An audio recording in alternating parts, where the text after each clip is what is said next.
3.5 million people are in potential danger.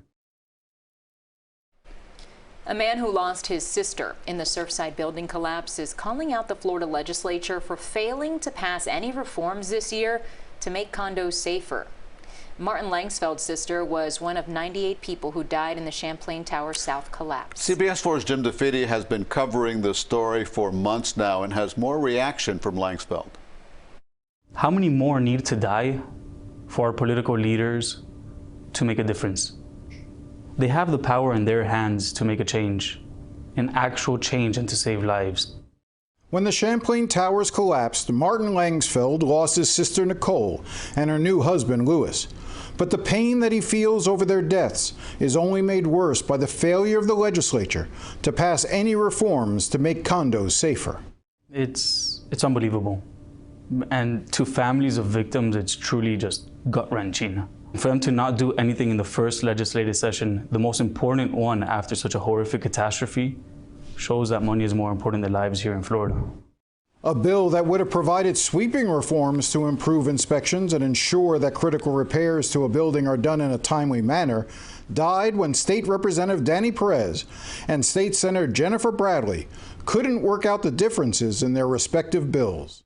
3.5 million people are in potential danger. That is the number of Floridians who live in condos in the state. 60% of the buildings they live in were built more than 30 years ago. Negotiations between the House and the Senate broke down over several issues, including whether building owners would have the ability to waive the collection of reserve funds to make necessary repairs. Perez didn't want to allow any waivers, while the Senate didn't eliminate it, but it did make it much harder to waive those reserves. I'm very grateful that Representative Danny Perez did present this bill and did everything he could in his power to try to make a change. And I stand with him that there's no negotiation on life.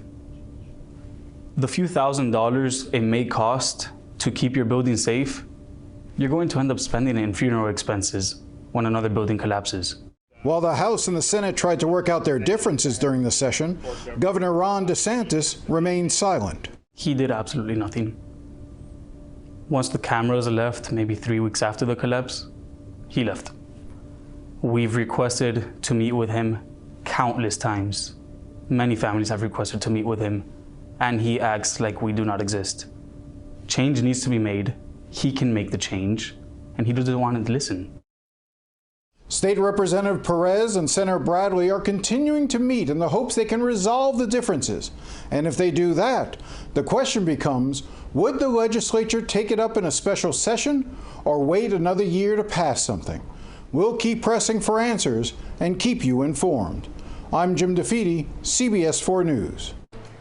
And you can watch the rest of Jim's interview with Martin Langesfeld Sunday morning on Facing South Florida at 11:30.